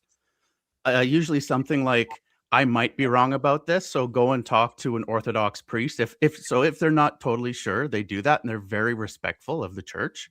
And I'm just wondering, like, for somebody like Jay Dyer, like, wouldn't his priest be appalled by this type of behavior? I guess is my question. Should he not be called out by his priest or his spiritual father for this? I hate to be in the uncomfortable position of inadvertently slightly defending Jay Dyer, but Okay, sure. the first thing is that it is most likely if Jay Dyer attends a large church, his priest does not even know. Priests often take the job of pastoring like a job, and they're not going to be monitoring 24/7. So that's the first thing. The second thing, and I definitely want to get this out to whoever's watching because this is kind of important. Sometimes the cursing, and you will see other things that these Orthobros will do, are a form of they kind of internally view it as a way of proving that they're humble. And so because they're not trying to put on airs and be pietistic, so on and so forth. So what you have to realize is that if you make it about their behavior, they take it as vindication that they are being humble and being attacked. So the easiest way to defuse this is to say, stop cursing at me, bro. And then at that point, they realize they look stupid. So that's part of the well, that's a brilliant. You call it. They would say piety. Say that's a great reverse psychology move right there. That's the way to go. Okay, that's thought I'd let you know. No, that's a good tip. But then tell me what that looks like. Let's just say, okay, Father Joseph, I'm not saying you're blowing smoke, okay, but I'm saying this is my saying. I'm not saying you're a liar. I'm just simply saying I don't believe you. And that you're ignorant to what is going on in his. You're telling me that his priest doesn't know what he's doing. I find that very hard. I will let me qualify that. Okay, he either doesn't know, okay, or he doesn't care. Okay, that is more likely. All right, that's just me. But hey, maybe no. You know, if Jay Dyer to pull up and you tell me you don't even know, bro. Ho-ho! Okay, look. So this is the guy that was here just a second ago, and then look, this is the. He was, I guess, pulling up to give you guys a whopping. He was come on in, you guys on. And lucky, and I had this sense he was back there for like a minute, and I was like, let him sit because you were finishing a point. And I said, I don't know. He was making an antic. Yeah, but I mean, if it's going to be disgusting like that, may not. All right, brother, if you want one more question here, because you kind of see, it sounds like they would have similar way to pull them aside. But I agree with him. If they're busy, maybe the father doesn't at this point really. Or he could if he brings in people, the priest could be like, "Ooh, I like this guy." Yeah, that's really true. That's true. And so that would be almost an incentive to say, all right, I'll correct him every so often, but I'm not going to be on his case because he's actually a net positive to the church right now. Yeah, unfortunately, yeah. Fair enough. It's like being in another question. Doing battle in the jungle and then sending the people out of the jungle into the church. Yeah, that's true. We could find positive in a lot of things, even sometimes that activity. So, Chris, any other questions here you want to fire at the? Maybe a question for I'm gonna get your name wrong. Abuna John. Yes. Yeah. If Jay Dyer was a part of your church, would you allow him to have an online ministry? Or maybe priests don't have that type of authority. Could you maybe bring some correction for some of us Protestants that don't know the power structure of the Orthodox Church? And would you put up with this? I guess would be my question. Yeah, if he was under me, then I probably would.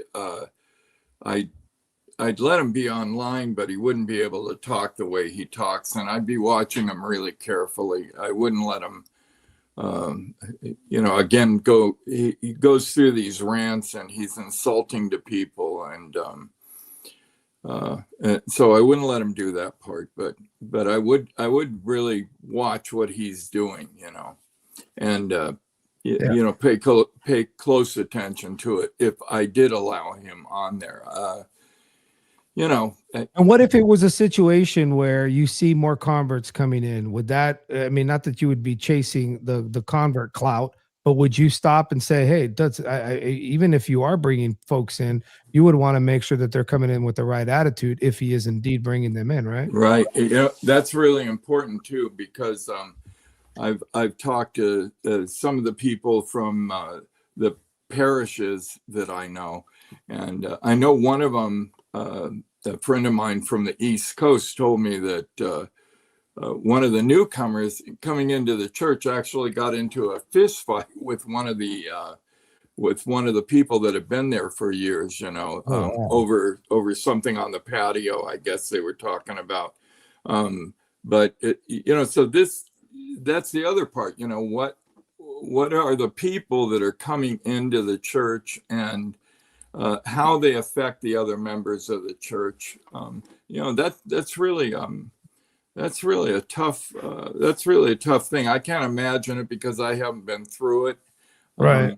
We had it back. I helped in '89 with when Metropolitan Philip brought in the Calvary. I think it was Calvary, not Calvary Chapel. It was The Campus Crusade for Christ people. That's right, yeah. And they all came in, and I helped teach. I wasn't even a priest then. I was just helping. I helped teaching them about etiquette on the altar, and Metropolitan Philip also made a lot of the people that had just come into the church priests. He was a pretty big ecumenist too. Oh, wow. No, they didn't have any experience. They just They just threw them in there. Yeah, just put them in as priests, and so there was problems with having the new group coming in and trying to merge into the Antiochian church and being in the church. There was a lot of trouble, but they worked their way through it. Eventually, I'm guessing probably half the people left. And then the other half has stayed with the church, including a lot of the priests. They're still with the church.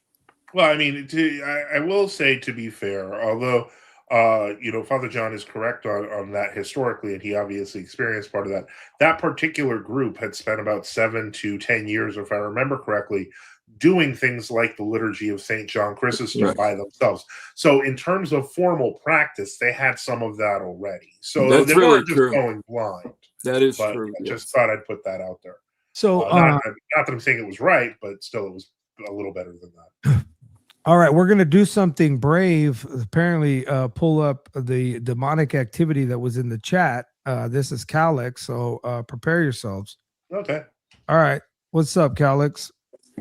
Yo, what's up? Can you hear me? Yeah. We can hear you. Did you have a question? Hey, somebody by the name of, what's his name? Narrow Jerk? Okay. Neurojack. Is he in this? Uh-huh. Okay. Where's Neurojack? Hey, I have a question. Calix, are you named after the Linux distribution? Yeah, I was going to say, isn't that a system? Yeah, like the Android, alternate Android high security thing. I don't know. I got to watch myself. I've got to watch myself. Right now? I think you're drunk. He's very happy. Yeah. Whoa. Are you hammered, bro? Yeah, now it's just him. Yeah. Wow. Yeah, I think he's hammered. All right, brother. We can't do this. We can't. We're not here to show like that. All right, Chris, if you want to, the fathers have been gracious. I want to get to a couple of tougher questions before we leave. But any other question you have, Chris, before you go? No, you guys were great. Thank you so much for answering my questions. I'll just give an invite to the Orthobros. These guys are nice guys. Don't be scared of them. They're real nice. If I can talk to them, anybody can. Yeah. No, amen. All right, Chris. Well, God bless you and your church, and thanks, guys. Moving forward. All right, take care, brother. All right, so let's get into this because I just want to finish off. I want to have your position stated. First of all, Father John, in the previous live that we did, you said you are not a Zionist. Your mother is Palestinian on that side. You agreed that the proper solution there, not to speak with you, would have been not to have given them, quote unquote, the land in that way, and just how they're operating now. You're totally against that, so that nobody sits here and places you in that camp, even when Father Joseph heard you. Just give your point on that, because of course I would agree with this. I think Zionism, obviously a main branch here in the West and the States, infected and was a propaganda machine going through all the evangelical churches, even though they're starting to come out of it. I don't know if you've noticed, but evangelicals are starting to go, no more. Okay, just knock this off. We don't care how this works out in the end, who's right, but we can't just allow somebody a blanket or like a pass to do whatever they want in the Middle East. So go ahead and say something on that, Father John, and I'll hit Father Joseph as well with the same question. Yeah, I as far as Israel, the reason I get a lot of comments about Israel is because I trust them more about taking care of the holy places, which involve the church itself, because we don't want to lose that like we did Constantinople. So I don't trust. I trust Israel to be able to do that, even though they're very oppressive to the people and always have been. And I don't trust Islam to be able to control that situation there if Israel had nothing to do with it. I know it would end up like, like Constantinople. And Constantinople, they're having a hard time now. Patriarch Bartholomew, I mean, Turkey requires them now, well, they have already, but they require them, the new patriarch or new bishops coming out of there, they have to be Turkish. So they can't be Greek anymore. So that makes it tough. But yeah, you can't be Orthodox and be a Zionist. Yeah, I would agree. I think I would say that. So yeah. So and Father Joseph, you were pretty stern with this as well. You would agree then, sort of. Well, first off, I wouldn't go so far. Obviously, I don't trust the Muslims. I think the general mood in the Holy Land is the Jews aren't on our side, the Muslims aren't on our side. So I've been advocating it for a few years, and now it seems to be getting popular. I'm personally in favor of seeing a Christian protectorate forming in the Holy Land for all the holy sites, and it being governed, multicultural society governed by Christians. Yeah, and, that I think would be the best solution. And it will work most effectively. That's my opinion. I would agree. I like that, Father. That's a great idea. But yeah, it's getting popular. So if it picks up steam, we still have to get through, of course, what we call this thing called politics, which is the Israeli government's collapsing on itself. Yeah, this is a good question though on this, Father John. You talked about the land being sold. And I don't know if we know about this controversy, but you mentioned that the land that was, or the whole reason or part of the deposing of the bishop was it was tied to this land. But in the end, did the church end up selling that? You mentioned last time that they did. They to the Israelis. What happened was I did this research during the whole time. This is for many years because it was very confusing what was happening. But this was an orchestrated thing to move the embassy, the U.S. embassy from Tel Aviv to Jerusalem. This is what they wanted. They haven't done it for 3 administrations. They haven't been able to. The reason is the church owns the land in most of Jerusalem. In fact, the church owns so much land in Israel, you'd be really surprised if you saw all the land that they own. So the Greek church is the largest landowner in the Israeli state. Yes, really? Absolutely. No clue. Wow. Yeah. So what happened? Just for fun, the Knesset, the main government building for Israel, is on Greek land. Never would have got. Wow. Never would have rented. It's rented to the pastor. Yeah, it's surprising. Crazy. It really is surprising. Yeah. But anyway, so in order to move the embassy, they had to sell some of the church land to Israeli developers, and that's what they did. And they sold a lot of it to Israeli developers. This is during the time it was Theophilus and Theophilus' hand. This was what the plan was in order to move this. And the other thing is, the way the Greeks held on to the land, or the church held on to the land for all these years, was 99-year leases. So they didn't let the land out to anybody. They're very careful with who has the land. But the U.S. embassy could not be moved unless they owned the land. That's the only way they would do it. Well, this is the controversial part, Father John, because people are saying, so they sold the churches to the Israelis or to the Jews, and they sold this land. So this was particularly to get to put the embassy there and to kind of cooperate with that. So is there any, the power that it must have been just, a phone call must have been made to the patriarch or to the church to say, all right, it's time to let this go. We're going to give you fair market value, but it's time to sell it. Man, I mean, Yeah. yes, I understand, but it was pretty well orchestrated. Actually, wow. YP or Young Penitent has a video where he's talking to a monk from a monastery, and they are actually talking about this in the talk that he has with Young Penitent. And it's really interesting because he talks about how Irenaeus was sold out by one of the people from the U.S. government. They made a phone call, and that's how the whole thing got started. And the information that I got, including letters and tons of letters and photos and things like that, I was given was two people. Was George Tenet, who was the CIA director until 2004, and the ambassador, U.S. ambassador to Qatar, which was Patrick Nicholas Theros, which both are Greek. They're Greek. So you're saying is they pulled some strings, being both Greek? Yes, that's what they did, and they put Theophilus in office.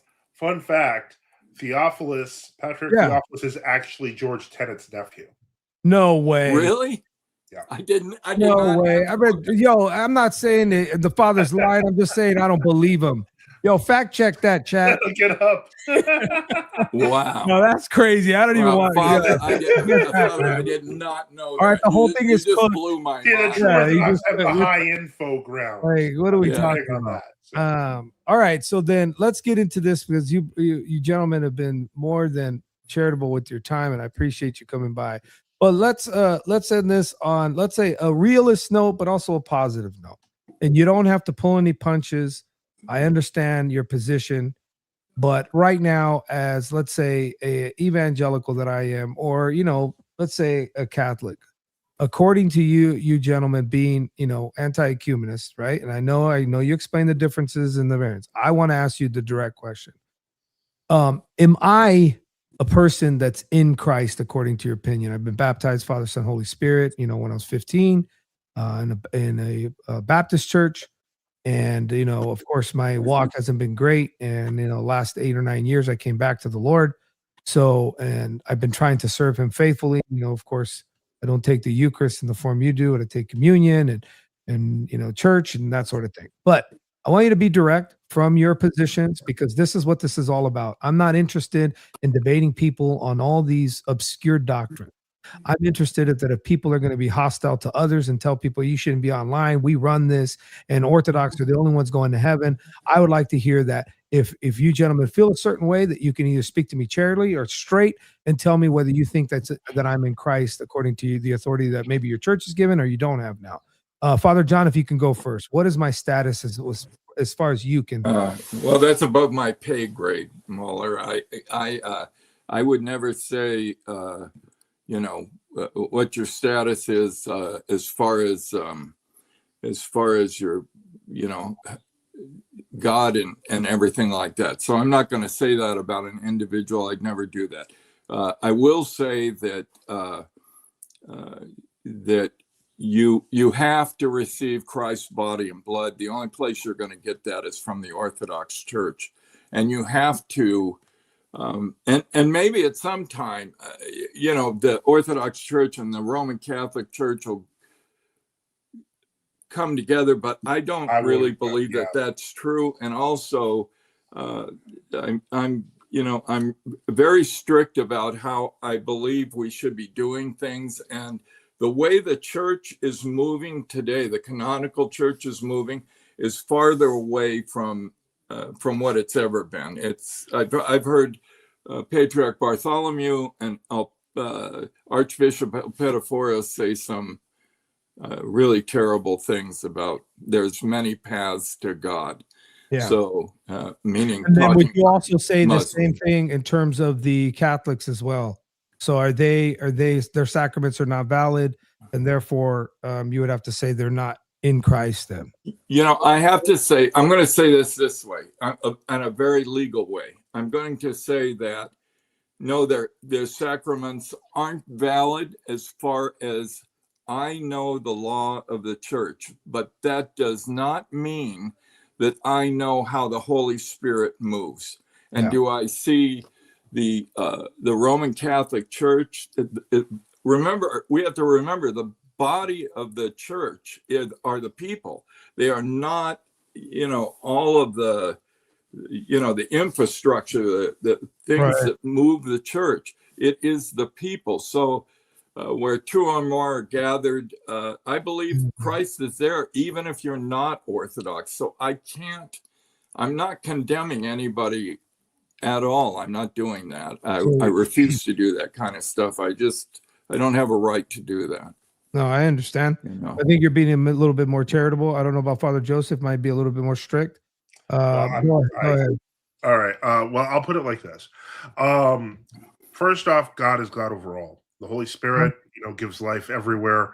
And basically, I always use the example of the random child in Africa who is, was raised a Muslim, has a dream about Jesus, says, I believe, and gets his head chopped off. Am I going to say that person is in hell? No, because I don't know.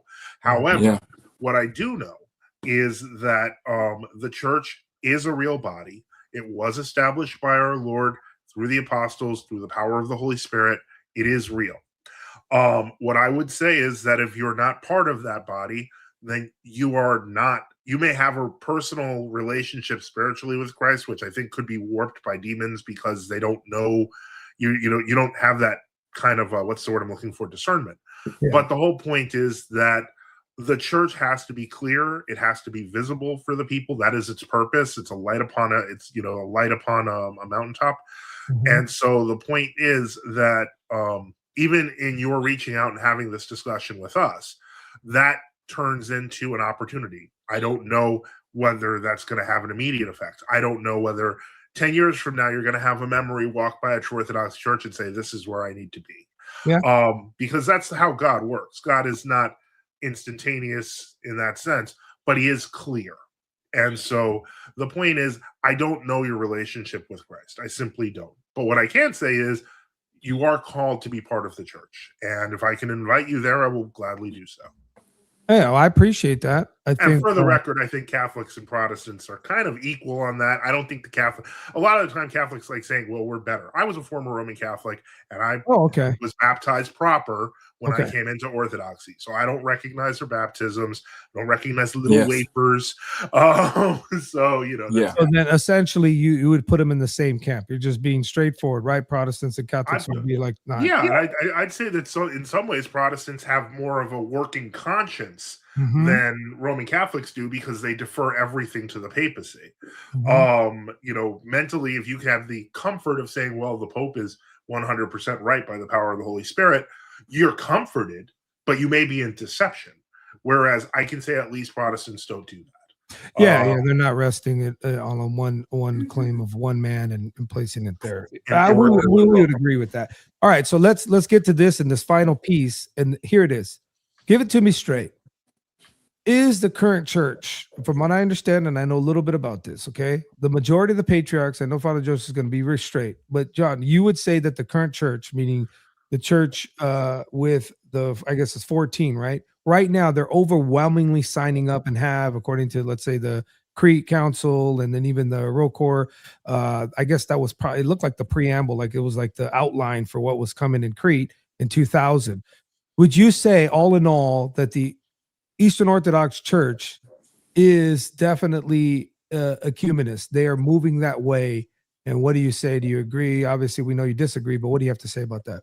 Yeah, I believe that, yes, they have a Western part of their church. They are, I do believe that they are ecumenist right now. Yes. Okay. And I fight against that completely, but yes, absolutely. The way they baptize, their acceptance of baptism from the Protestant churches, from the Roman Catholics. You have a certain way you have to baptize. The canons are really crystal clear on baptism. It's not a confusion. You have to baptize everybody a certain way Mhm. only. If you haven't been baptized that way, you are not baptized. It's not rebaptism. It's Mm. you're not baptized. And so there's certain things that just have to be done. Yep. It's Your just, paradigm, huh? and we have a problem with that right now. We're accepting people that are from Baptists, things like that have a sprinkling of water and they don't say in the name of the Father, the Son, and the Holy Spirit, so they're not baptized. Yeah. And we're accepting that, and then all we're doing is chrismating them, which is like that doesn't make them baptized. It blurs the boundaries of the church. Yes. Now, yes, is it true that there is a controversy that people were being allowed, let's say the ancient, going as far as back as you can go, that there was a debate on this chrismation or rebaptism or baptism. Has this been ongoing since, the first few centuries of the church, from what you're aware? That's what I just researched a little bit and saw a story and saying that he says that this controversy has been there. Can you elaborate on that, Father Joseph? Yeah. If you look in the canons of St. Basil, you'll Mhm. see that he actually, while he personally would say his preference was to baptize everybody, that he understands that the church sometimes will use economy, but and they'll sometimes chrismate people, etc. But it's based, one thing to keep in mind, and this is something that people forget in the modern era, is that back then, even the heretics who had violated the doctrines of the Trinity were baptizing with the exact same form. They were immersing in 3 times in the name of the Father, Son, and Holy Spirit. There's in what's known as the Arian baptistry, and I want to say it's Torcello in Italy, but it might be in Spain, but where they have the Orthodox, that is the proper Trinitarian baptistry, right next to an Arian baptistry, and they are identical. Yeah. Because that is how similar even the heretical forms were. What happened was in the 1970s, especially with Vatican II and increased liberalism, etc., the Russian Church abroad and other churches as well, like the Greek Old Calendarists, etc., realized that people coming in didn't have a proper form of baptism. People were hearing stories like, just dive for Jesus and things like that didn't resemble anything like an actual baptism. So that's part of the reason that they became stricter over time. That was the whole part of that Jesus movement too. During that time was also another side of it as well, right? Yeah, Yep. absolutely. Yeah. But to answer that question about whether World Orthodoxy has kind of gone off the deep end, I would say absolutely. But I would add another thing. You mentioned, for example, the 14 autocephalous churches. Mhm. Fun fact: only half of those churches existed 100 years ago. Get Most of out. them, nope, you can look Get it up. out. After 1923, I'm not gonna say something lying. I'm just gonna say I don't believe him. Look it up. What no way. Yo, chat, look that up, bro. Half those churches didn't even exist. Get out of here. That's right. No, that's right. They just got like the award from Constantinople. That's No, what this he's is crazy. All right, so check this out. Hold on, let me bring up Neurojack. All right, bro. What's your deal? Hey, bro? Neurojack, how's it going? God bless you. You know who Neurojack is? You know who he is? I do. Yeah, we've talked to him in the past. Oh, okay. So I don't know if he's there. Yeah, Neurojack. I appreciate it. Yeah, thank you guys for having me on. I'll be really brief. I think I want to mention a couple things. I appreciate you guys. Bless God bless all of you guys. So because I'm new to your channel, Mahler. Mhm. And Mr. Claypool, you're a father, is that correct? I'm not sure if you're. Yeah, Buna is Arabic for father. Okay, so I'm kind of new but I have seen him around recently. But one thing you guys are talking about, I wanted to kind of touch on because I'm noticing there is a lot of what I would call narrative construction around Protestantism versus Catholicism versus Islam versus Orthodoxy, and how that relates to politics specifically, and how that relates to some of the ways in which we live. Like, for example, if you wanted to talk to the average American today, like Americans have a very secular mind, right? Like we've been instituted with a secular mind. So Nick Fuentes or these people like this are very successful because they know how to get political and get down on the dirty level of where people's minds are, right? Yes. And I've noticed that there's a big push, particularly of like Southern people. I'm from the South. I was raised a Baptist. I mean, I don't consider myself a Baptist per se, but I'm I respect a lot of things about Protestantism. I think there's a lot of good things that it gave me, regardless of its problems, right? And but I have come closer to Orthodoxy and have considered joining True Orthodoxy in particular, but also just Orthodoxy generally, because I do agree with the theology. And I'm kind of making the leap because there's this problem of like, what is the real church? And my biggest problem with what Father Sweden calls world orthodoxy is that it's overtly political, right? And it's overtly pushing people to a particular view of things that I find like wishy-washy. Like, if we're supposedly on the verge of World War III, and then they're kind of saying, we're going to go on this holy crusade and free the Christian lands. Like, in theory, I believe in it, but also like if we're kind of pushing that in like a globalist kind of thing, like I have a problem. Like, I feel like Christians have been used as kind of foot soldiers for all kinds of stuff for thousands of years, and I have a problem with that. So I wanted to see like the different perspectives from all you guys on that kind of issue of like, how do we approach that? You're saying the world orthodoxy? Go ahead, Father Joseph. Well, I was going to say this. I think that Neurojack has a point in the fact that, let's say, for example, the biggest pusher right now for some sort of independence in the Middle East is the Russian state. It's the Kremlin. So they would see that as an opportunity to move into that region. Would they be better or worse than the Jews or Muslims? Probably not. Yeah. But what I do see, and this is unfortunate because I do see this not just from the Diorites, from generally the Kremlin mouthpieces in general. We could even throw in Chinese mouthpieces.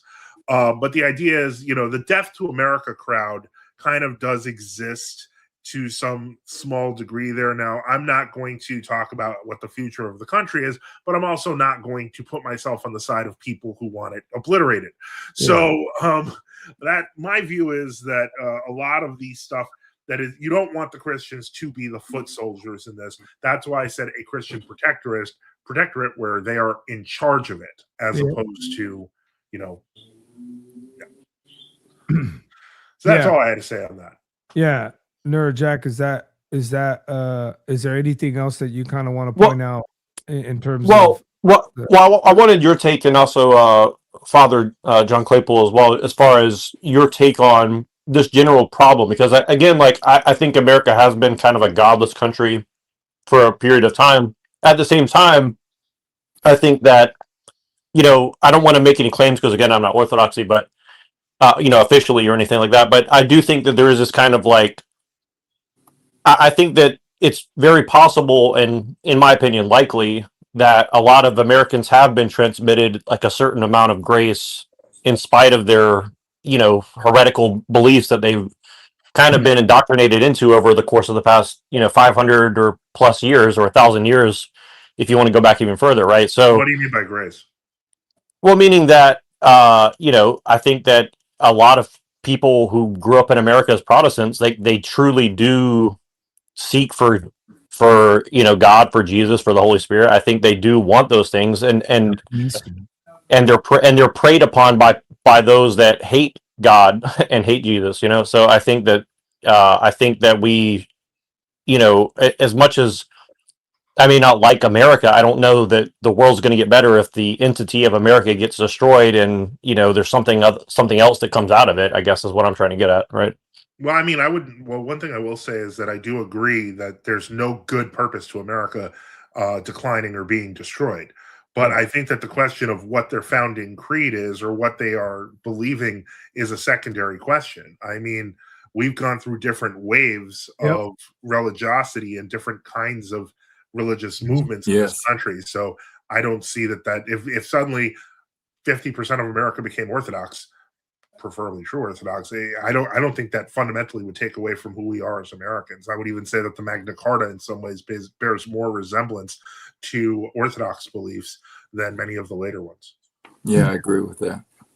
And I would just say in general, if you're asking, I guess just sort of how this has played out in not just recent history, but the bit of grace that you're talking about, the fact that we're, still, at least at this point, depending upon how you look at it, the most prosperous and free country, or at least we're trying to maintain. I think what you can sum up all of this quote unquote religiosity that was plugged into evangelicalism, religiosity, whatever you want to call it, is it's reared its ugly head in one individual, in Trump.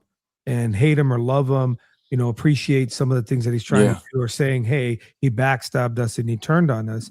I think that this should be a wake-up call, no matter where you're at, that when you assess these individuals, you assess them in the proper order of priority.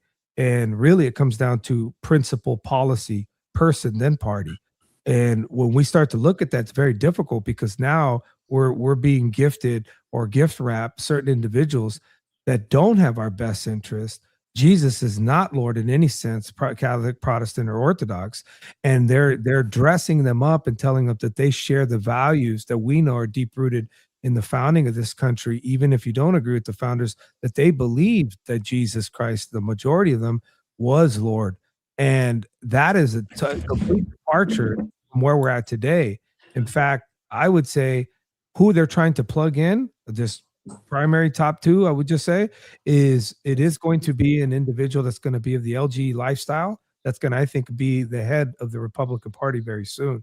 And that's unfortunate. And conservatives are either going to have to take over the party again to sort of push this out, or start to realize they're not foot soldiers. We're not pawns in this, and that we need real representation that's going to, start rooted from the ground up to preserve our freedoms, especially whether wherever it leads, the freedom to go serve, the church and the church of our choice, and follow the Lord the way we want. That's my take on it. But I honestly, I'll say something, Nerd Jack. I don't know how plugged in you are to politics, but the last few months, given this whole Iran fiasco and what we saw, Israel just pulling the strings, none of us can deny that I'm disillusioned. I don't even look at politics. I'm not saying that, gosh darn all of them or forget them. I'm simply saying is I had to reevaluate in my life where I was placing my faith, and start to see there's a lot of things that we just don't have power or control over. And I almost am thankful that maybe even some of us will never have that power and control, that we're not in these rooms, making decisions that affect millions of people's lives. Because I don't know that I could even sleep with that type of pressure. But it's really rough. We're in a bad situation right now, and we can agree on one thing: Jesus is the only hope. He's the only hope we have. He's the only hope for humanity. Yes. So if we lean into that, I think eventually the Spirit will lead to the tradition, I think, that God is guiding you to. So I don't know, Nerd Jack, you'd have to tell me if you think that you see anything positive coming out of this, meaning in the next couple of years during Trump's term. I find it difficult to find the silver lining in all this. Well, yeah, I don't, my views on politics are very complicated, to say the least. I mean, I think we gotta think fundamentally about, the system in which we live, which we're kind of all tied to. I mean, it's, asking people to make moral decisions in this kind of like hostage situation, as I would describe it, is very difficult to do. So yeah, I think ultimately you're right. We have to like lean on Jesus and hope that he's going to. I mean, he will obviously do it. Take care of things in the end. But I'm saying between now and whenever that is, we're gonna be going through a lot of trials and tribulations, clearly. So, but I would say, I pray for Trump's discernment to get good, but at the same time, like I don't think there's any goodness that's going to come out of the system in general. Like, I don't think even if Trump was a God-fearing good man, he really could do much without, something bad happening to him, obviously, right? Truthfully, I don't really believe much of the news in general. I mean, I'm one of these people that kind of take it to the extreme. Like, I don't trust a lot of what we're seeing on the news anyways. Like, personally, like, I don't think that we really have the ability to discern what's true and what's not. That's facts. In a lot of ways. So, but I will say that I do think that, like you said, that people moving, I think Christians should try to get power in the way that Sweden said, but also, like, I don't think enough Christians take that seriously, and all the, like you said, all the horrible things that may happen to you. Like, it's going to be it's not an endeavor of like will or something. It's like an endeavor of like pain and suffering that you're going to be forced to do, and have to make very difficult decisions. And I think that that's just something that I definitely feel that they push Christians to shirk their responsibility around family, around their duties as just a human being, much less a public, like a civil servant, or their civic duties or something like that. So I mean, it's a very messy situation, but I think ultimately, from my perspective, I think trying to get people to not be super pessimistic That's is difficult. is a good thing, and just see what actions they can take, and also, like try to purify their minds and their bodies and their souls as much as they can for these terrible things that they're going to have to endure if they do try to take responsibility for their life in any way. I mean, just as if you have wife or kids, I mean, the amount of responsibility and suffering that comes from just something like that, or even working a job, is pretty bad. So imagine trying to like control a region or a city or a country or something. I mean, it's a whole nother situation. And real quick, I dare I say that some of the views of I'm assuming this person is EO, but they're becoming in many ways anti-American. I understand that there's certain things you want folks to come to Orthodoxy, but if you're looking for theocracy or what type of government, I think that your own church still operates as a democratic republic, from what I understand. And Well, it's worth noting, he said Father Joseph correct this before he put this up, and I'm not going to correct it. Yes, the ecumenist spirit that goes through the country is bad, but Christians have survived in pagan empires. We survived in the Roman Empire before it was Christian for 4 centuries. And there have been other situations where Christians going to different areas had to tolerate pagan systems. The problem is this, and I despise this mentality when I see it. I deplore it, is that they always go back to like the 19th century and say, well, that is how it was in Orthodox countries. But in those Orthodox countries, they had systems of justice. They had ways of treating people who were not Orthodox. They had actual government and functioning systems in place. What you want, patristic path, since you have been attacking the anti-ecumenists, is you simply want the power to jail those who disagree with you. That's what it sounds like to me. This sentiment is scary to me. That's how the world Orthodox acted in Greece. That's how they acted in Russia. That's how they acted in Romania. They martyred people. They threw people in jail. They confiscated churches all the way to the present day with the Bulgarians. The Orthodox Bulgarians, they're trying to do that, and they're arguing with the European Court of Human Rights. So I know what you really mean by that. And what you really mean by that is to silence dissent. And so I am happy to be in this ecumenistic, paganistic society because you aren't in control. Yeah, I was going to say, he's not pulling the levers. Yep. Yeah, Well, and and I'll say this really briefly. Sorry, I was just going to say, like, that is kind of my big concern, and why I bring this up in the long run is, like, there's this kind of push towards authoritarianism, which on the surface looks pious, right?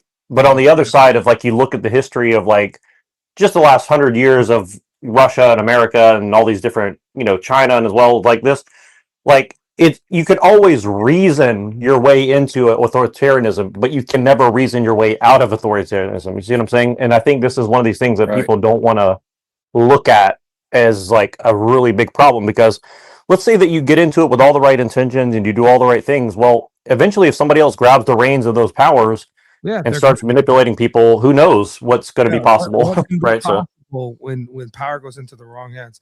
Hey, I appreciate you coming by. I'm gonna wrap up here with the fathers, Neurojack, but thank you for pulling up and your insight. All right, we're gonna come to our wrap-up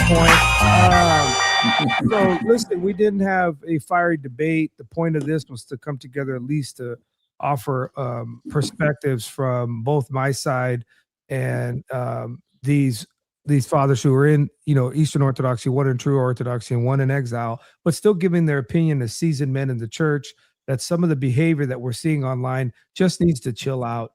And for some people, like you called out here, Father, where he says, I don't want no violence. I just want clarity. There's too much mass confusion in the West. Yeah, but we're simply saying is the temperature of some of the words that you're using in the rhetoric, we know where that leads to, and that leads to total control, even though you don't really mean it now.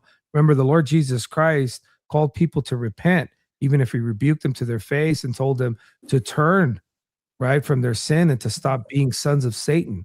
But this is the world in which we live in, that we are in the West, that we have to deal with the problems that we have, and Christ is the only hope. But I would just say we're nervous when we see that type of temperature, those types of solutions just being willy-nilly thrown out there, that you want people to sort of bend the knee. Everyone will bend the knee to the Lord Jesus Christ, he says, but we want that to be willing in this life prior to his return and his coming. That's what I'll say is I don't like that sort of rhetoric. I grew up as an American, a Californian, like Father John here. I'm a California kid. So I love this country, and this country's done things, for me, by the power, of course, of God blessing this country, that, I can experience things that I know my father didn't experience. And he came to this country and it gave him something, gave him a piece of the American dream. And I have had my peace because of that. So we could talk about Americana and all this stuff a later time, but I just want to say that when it comes down to it, we can all at least pray that God blesses our nation, and that we, these leaders that we're very nervous about in this world conflict, that's what it really is. Just a bunch of wars and proxy, and some people are firing missiles and revealing themselves. There's a lot of evil darkness behind all of this, and it's got a lot of us nervous. And now it's hit our pocketbooks.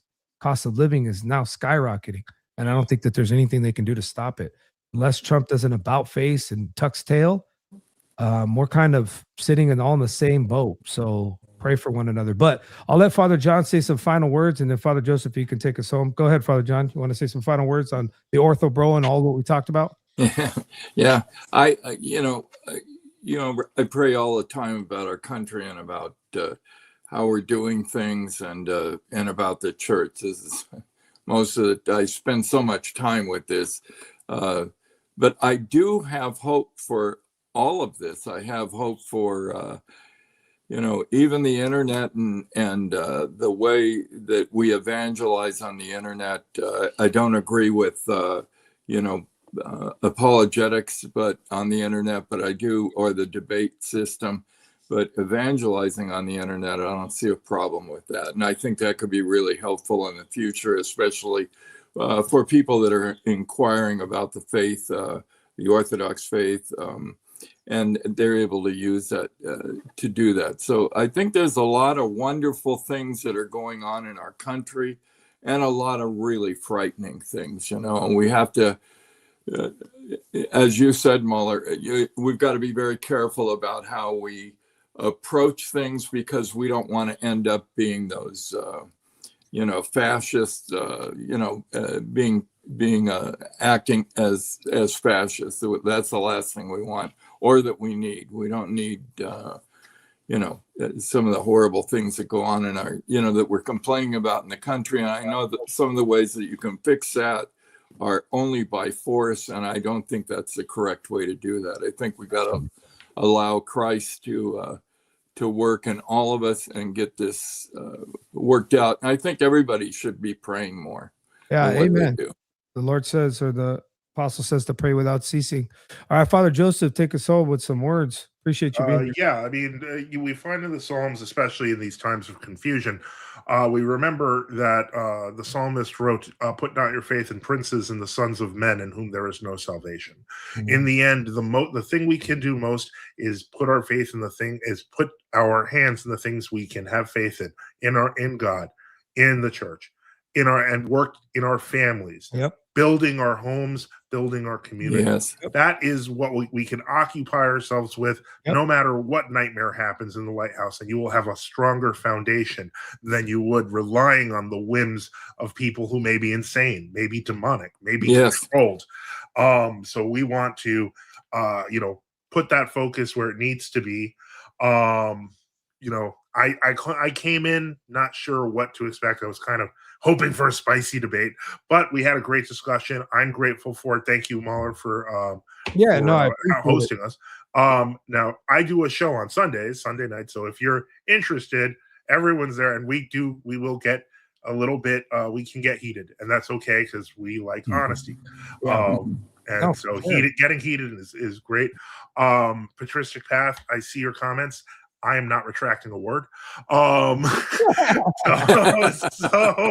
not retracting a word. He has discernment, brother. If you he's the Father's given his assessment. I felt that. Anyway, but thank you for having me. Appreciate both of you here. Yo, chat. I follow both of them, I believe. Father Joseph, I don't know if I do, but I'll pull you up on Twitter. Just we can reach out there, and then News NFTU. News NFTU, and then of course I'm following John. So if you want to give me a follow, them a follow as well. Do so on X, and then we'll stay in contact and communication. Father John, I appreciate you coming on. God bless both of you. And thank you very much. And we'll see. Father John, I was serious about reaching out to Metropolitan Agafongo. I think it'll work out well. I will. God bless you, man. Thank you. We'll talk. Take care, Mahler. God bless. Care. All right, y'all. There we go. Well. Look at that. I don't know how to feel about conversations with people who, let's say, in the end, have to be consistent with their view and say that I am indeed cooked. Maybe not totally, but I am going to hell. Well, I'll say this. If anything you've learned from this is that we're not always going to agree. In this life, we're going to have our different viewpoints. We're all going to come at this from a different perspective at times. But what I can tell you is that this ecumenist movement, I am in a sense in agreement with the movement in this way. That I believe that the Lord has guided the Orthodox Church, even if these gentlemen disagree, to identify that Catholics and Protestants indeed subscribe to the fundamentals. And what that means is that the fundamental in Christ is, according to these documents in Eastern Orthodoxy, Jesus is God, therefore Trinity, by grace through faith, a minimal canon, 66. And they've said that these are Christian fundamentals that place us in the possible borders or walls within the church. Now, you may say, well, that's a pan-Orthodox council, but not everybody agreed, so it's not ecumenical, and we can show you that. That's not my point. My point is, I believe that the Lord has guided the Catholic Church via Vatican II, the Eastern Orthodox, and even Protestants. Protestants will look at Catholics and EOs, and if you don't, I'll debate you any day.